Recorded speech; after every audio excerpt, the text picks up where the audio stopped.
In previous videos, we have talked about variable frequency drives, or VFD, and soft starters. If you need a refresher on the detailed workings of either a VFD or soft starter, be sure to look back at those videos. The devices are similar in that they control the starting and stopping of industrial motors, but have different characteristics that we will identify in this video.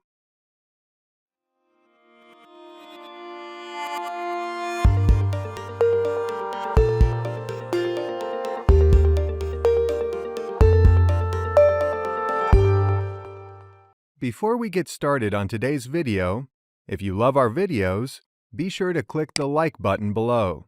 Then make sure to click subscribe and the little bell to receive notifications of new RealPARS videos.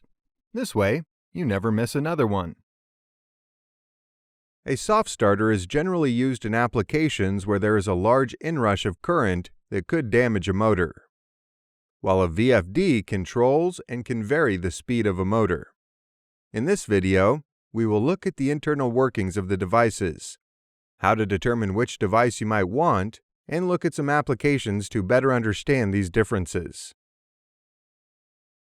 Let's first talk about the internal workings of the two devices.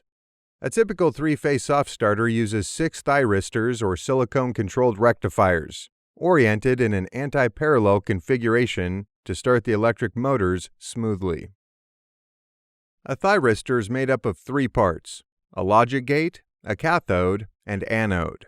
When an internal pulse is applied to the gate, it allows current to flow from anode to cathode, which then sends current out to our motor. When the internal pulses do not apply to the gate, the SCRs are in the off state, and therefore they restrict the current to the motor. These internal pulses limit the applied voltage to the motor, slowing down inrush current. The pulses are sent based on ramp time, so the current will be slowly applied to the motor. The motor, attached to the soft starter, will start up at a nice smooth current and top out at the preset maximum speed. The motor will stay at that speed until we stop the motor, where the soft starter will ramp down the motor in a very similar way as the ramp up. VFDs have 3 main components: a rectifier, a filter, and an inverter. The rectifier acts like diodes, taking the incoming AC voltage and changes it to DC voltage.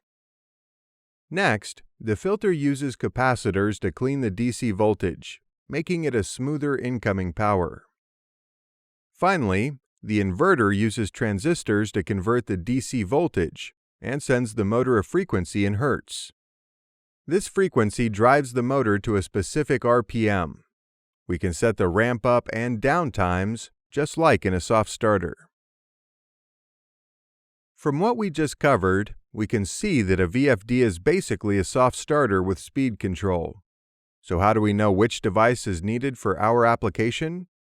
The decision on which device you choose comes down to how much control your application requires. If your application requires a large inrush of current but does not require speed control, then a soft starter is the best option. If speed control is required, then a VFD is a must. Also, the price can be a determining factor in a lot of real-world applications. Since a soft starter has fewer control features, the price is lower than a VFD. And finally, if the size of our device is a determining factor, soft starters are generally smaller than most of the VFDs. Let's look at some real-world applications to help us see the difference between a VFD and a soft starter.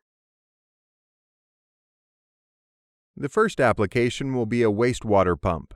A water treatment plant typically has a constant flow of water coming into the plant. Let's assume the demand for water exiting the plant is constant with the supply entering the plant. Which device would be the best option? That's right, a soft starter would be a great choice, because in this application, when starting the water pump, there would be a large inrush of current on our motor that our soft starter could handle and gradually ramp up the pump.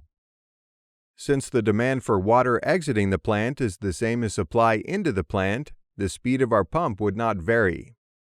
However, If the demand for water exiting the plant raises or lowers, we would want to vary our speed, making a VFD a better choice for the application. The next application we will look at is a cooling fan. In this scenario, a cooling fan will turn on when the plant air temperature hits a high temperature set point.